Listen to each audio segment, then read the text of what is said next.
Hey, good morning. Yes, it is. It's Wednesday, April 24th. Getting that much closer to warmer weather up this direction. Cows are enjoying themselves. The calves are doing good. But I thought today we would talk about what would be the best equipment, whether it be a rototiller, lawnmower, push mower, chainsaw, weed eater. What are the best ones to buy and to get the biggest bang for your buck? Stay tuned.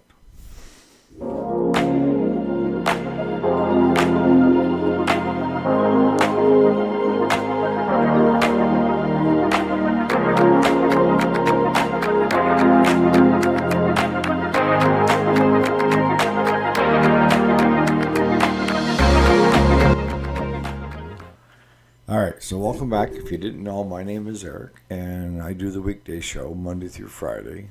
We do some videos on repairs during the week that I'll toss out there, and I kind of stray on the weekends to things that I think need to be discussed because I think in order to be a well-rounded individual, you should be trying to better yourself as well as the doing the things around you, right? But the personal development, the weekday show, and the educational videos all are on podcasts as well. So if you want to watch from home, watch the video. If you want to listen to the show, whether you're coming or going from work, I've seen city traffic down in New York City. You could probably go binge listen to most of mine just trying to get into the city.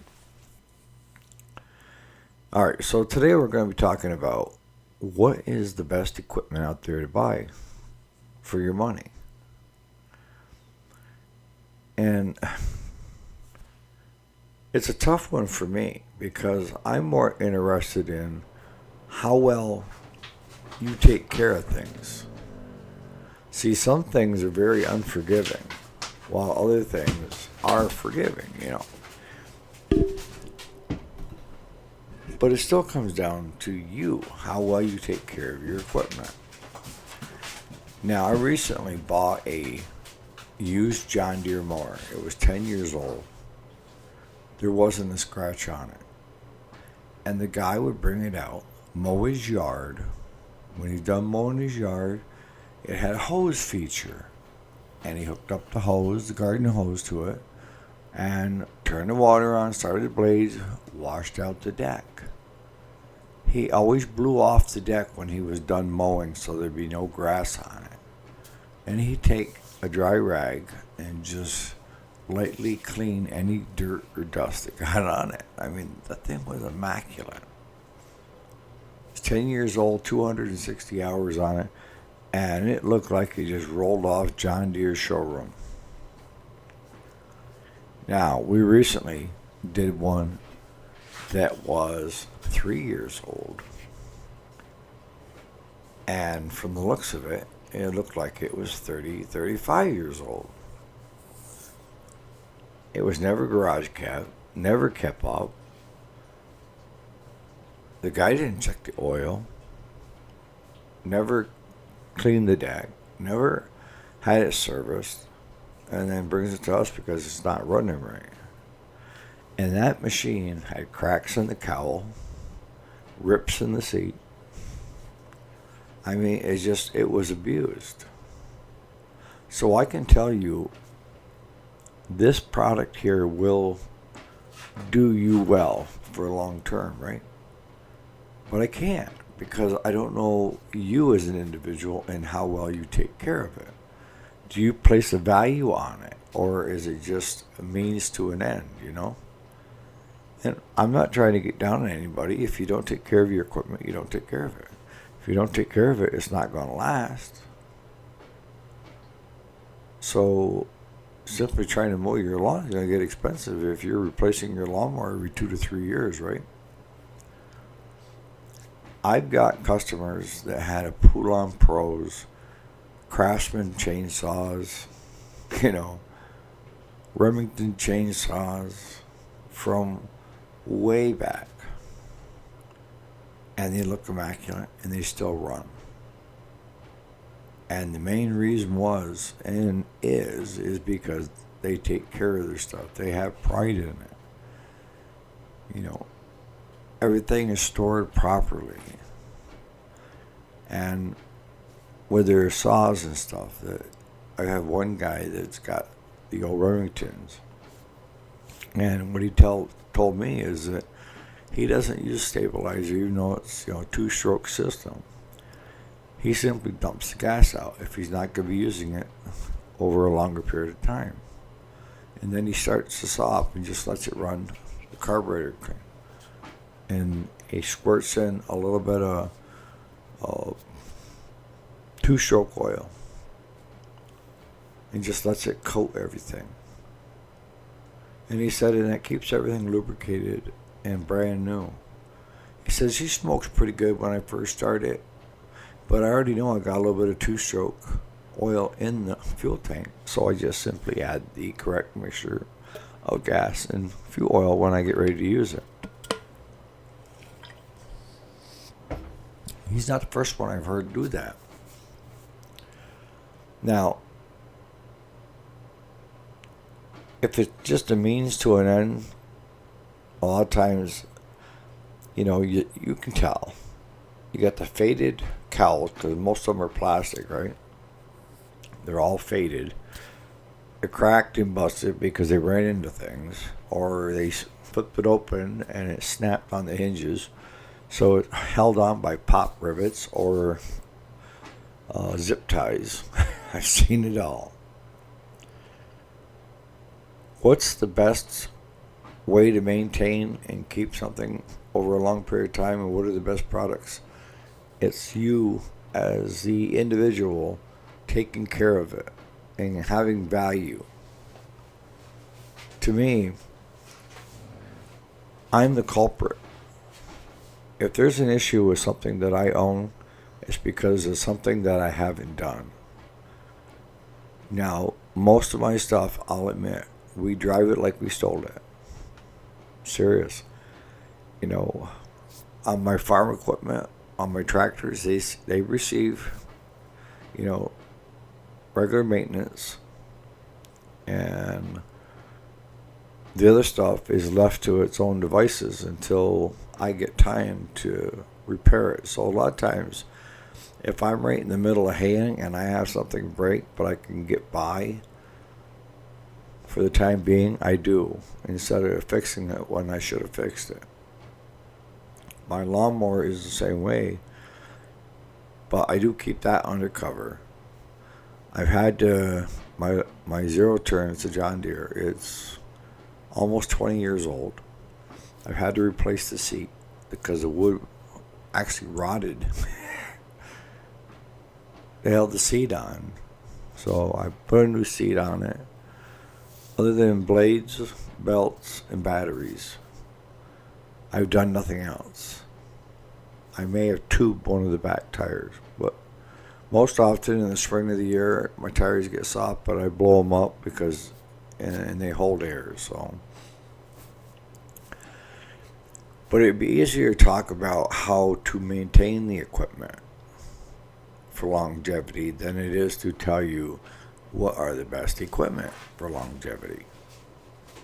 Because seriously, it's all about you. It's not about the equipment. You can have one guy with a Poulon Pro and have it last 15, 20 years and run great. And have somebody with a Steel Pro version, not maintain it. And 4 or 5 years out, it's a piece of crap.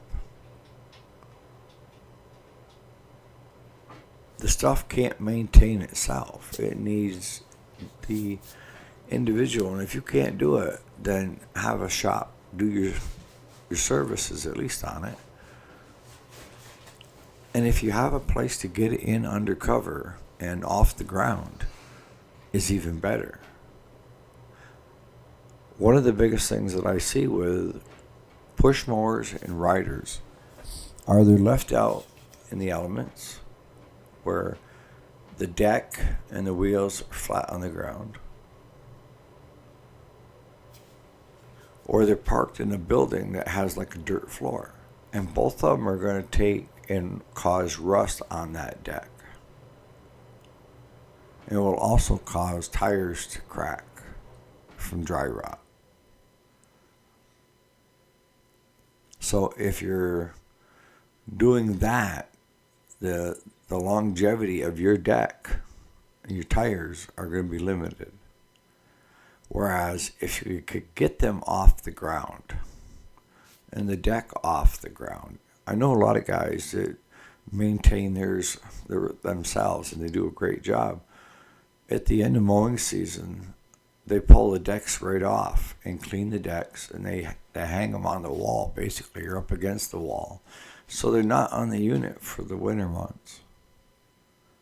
Because at least when they take the decks out, they can set them up on a set of sawhorses and clean all the dirt, debris, and everything else that's underneath the decks. And I like to, it's a product called fluid film. And I like to take that and just spray it. And what it does is it kind of seals the metal from corrosion. It's oil-based. It's made basically for snow blowers, so that it allows the snow not to build up. It slides easy on the metal. But it also works great on a deck for storage. And it's not going to hurt if you sprayed the top of the deck with it. The paint should keep the rust at bay, but if you got paint chipping, the best thing you can do is chip it off and sand it and then hit it with a primer. Put some other primer paint. It doesn't matter if it's gray, white, what have you. Just touch it up, and then if you are meticulous and you have a John Deere deck and it's yellow, I sell the yellow John Deere paint. You can get it right at your local John Deere dealership. Grab a can of the yellow and spray it on. But be warned, there's 3 different color yellows. There's a John Deere prior to a certain date, the older one. They have a construction one, and then they have a lawn and garden one. So make sure you get the right one. Ask the guys behind the deck, out behind the parts department, what you're doing, and they'll steer you in the right direction. But as you can see, it's all about you maintaining. It's not about the equipment lasting. It's about how well you maintain it is going to be the duration that it lasts.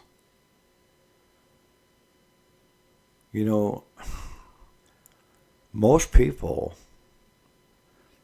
if you're lucky, put 20 hours a season on a mower. And you use it for anywhere from 10 minutes to an hour, hour and a half each week. And you have so many weeks in the summer to use it. And then you put it up. If you have the dual function of having a snow blower or a snow blade on it, that you use it during the winter months, it's probably better actually, as long as you're doing services on it. Because it's just not sitting there. You're getting good use out of it year round. So let me know what your thoughts are on it. I could sit here and tell you about how great steel is, how great Husqvarna with the Pro Series is, steel with the Pro Series. I can tell you how Poulons, are an entry-level saw, a backyard warrior that needs to cut up a few branches. But I've seen Poulons run side by side and last for years if they're taken care of, and outperform a steel that hasn't been taken care of. Now, you older guys will know exactly what I'm talking about, but when I grew up, I lived with my grandparents, and they were part of the Depression era when they were younger and stuff. And they looked at things as functionality, and you took care of things because you couldn't afford to go buy new. And you found ways to make sure that lasted. Nothing went to waste. But that generation, if you went in the garage, they usually had a one bay garage, right? And in the garage, you'd have everything hanging the way it should, even their tools above their tool bench. Everything had its place, and everything got serviced on a regular basis. I was taught at an early age that grease is a lot cheaper than repairing something. If you treat it right and you keep it well maintained, it will last you a long time. And I can remember, my grandfather was one of the first ones to get a rototiller, and it was a Montgomery Ward's. And it's a front tine. You can't give those away, by the way, nowadays. But it was a front tine, and it had the rear. You could drop it for depth, adjust it. And he would show me when I got old enough, because I couldn't wait to get old enough to run it. Because up until that point, he had given me a hoe, and I was weeding the rows with a hoe in hand. And I watched him start up the rototiller, and it was like a 3-horse, if I remember right, 3.5 horse. And watched him rototiller in between the rows. See, we would start out first with that rototiller with all 4 tines on it, and he would rototiller the whole garden. And eventually that was my job. And then after the whole thing was all rototillered and fine, just perfect for planting, then he and my grandmother would go out, and they would, with the help of us boys, we would plant the garden. We'd have a couple rows of corn, we'd have green beans, we would have carrots, we would have a big area for just potatoes where we'd hill, because all of that food that was in that garden went into canning jars to be eaten over the winter months. And back then, everybody canned, all right?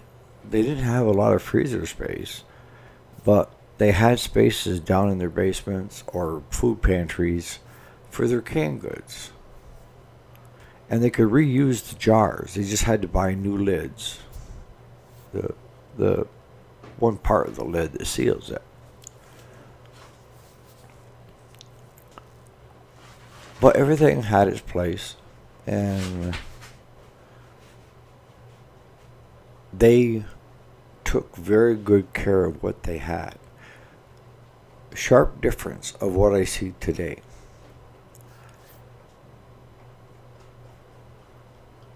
If some of these younger kids, and I'm saying younger kids, even the 40s, they don't look at functionality. They look at having it a certain way, either to impress somebody else or just means to an end. When I say means to an end, it has no value to them. And I'm not talking monetary value. I'm just saying has no value. Nobody's collecting the antiques anymore. That used to be, you were handed down furniture, different objects. My house is full of my family's antiques. I've got a roll-top desk that come across from Scotland. I've tables that were made by my great-great-grandfather. I've got a gun cabinet that my great-great-grandfather was a carpenter, but he was a detail. He actually, on the gun cabinet, you have oak. It was made out of oak, but he had the nuts where he had cut them right into the wood. Beautiful piece. We don't have that anymore. We have press board with a little sheet of something on the outside. But the thing is the kids of the 40s and younger don't value those things. So somewhere along the lines, they're just going to get tossed. But that same generation looks at their garage, their mowing equipment, small engine equipment, whether it be a chainsaw, lawnmower, this or that, it doesn't have the value that it had when I was growing up. So if it doesn't have the value, then taking proper care of it or learning how to take proper care of it usually is not very high on the priority list. As long as it runs and drives, that's all they care. And if it don't, they get pissed. They don't want to learn how to fix it. They just want it to run. And they're the ones that are quickest to throw it and go get a brand new one and bitch and complain because the other one quit running. Even though they might have got some water in their gas from buying ethanol gas and letting it store in the garage since last year. Because they didn't know and they didn't want to learn. So, I mean, what are your thoughts on it? I mean, my generation is still, you take care of things in order for it to last. But it was who I was brought up around. You know, even my first full-time employer, she was a farmer. And she always was talking about maintaining what you have and then adding to it so that you're always gaining in value what you have on the farm. You don't run it into the ground and then go buy another brand new one. You take care of what you have and then either take that and swap it in because the dealer knows you well taken care of, you know.